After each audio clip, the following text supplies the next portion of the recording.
আমেরিকার রাষ্ট্রপতি রূপে শপথ গ্রহণের পর থেকে ডোনাল্ড ট্রাম্প একটি মুডে একটার পর একটা এজেন্ডাতে কাজ করছে। ট্রাম্পের এজেন্ডাতে গাজাও সামিল আছে। গাজাকে নিয়ে নতুন নতুন রোডম্যাপ তৈরি করছে। সম্পূর্ণ গাজাকে নিজের নিয়ন্ত্রণে নিয়ে এটিকে একটি টুরিস্ট স্পট হিসেবে গড়ে তোলার জন্য কাজ করছে। ট্রাম্পের সোশ্যাল মিডিয়া প্ল্যাটফর্ম টু সোশ্যালে একটি এআই জেনারেটেড ভিডিও পোস্ট করাকে ঘিরে বিতর্ক সৃষ্টি হয়েছে। এআই মাধ্যমে বানানো ভিডিওতে প্রথমে গাজার করুণ দুর্দশা দেখানো হয়েছে। এখানে লোক খিদে জ্বালায় জ্বলছে, অনিশ্চিত ভবিষ্যৎ।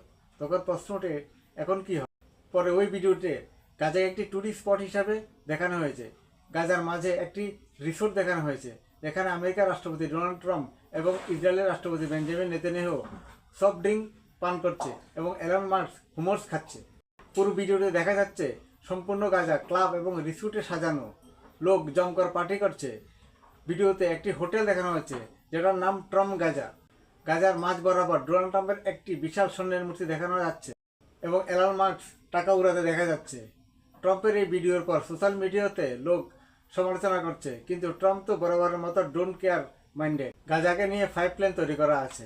ট্রাম্প বলেছেন, ফিলিস্তিনিদের গাজা পট্টি ছেড়ে তাদের স্থায়ীভাবে মিশ্র বা জর্ডানে গিয়ে বসবাস করা উচিত। গাজা এখন মানুষের বাসযোগ্য না। গাজা তাদের দুর্ভাগ্যের কারণ।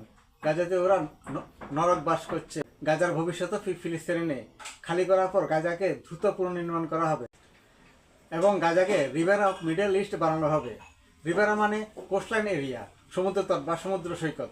ট্রাম্প বলেছেন তিনি এটাকে খুব গুরুত্ব সহকারে নিয়েছেন এবং এই প্রজেক্ট নিয়ে যার সঙ্গে কথা বলেছেন সবাই খুব পছন্দ করেছে। গাজার উপর আমেরিকা নিয়ন্ত্রণের পরে গাজাকে পুনর্নির্মাণ করা হবে এবং ওখানে হাজারো ধরনের কর্মসংস্থান করা হবে এবং এখানে সারা বিশ্বের লোক বসবাস করবে।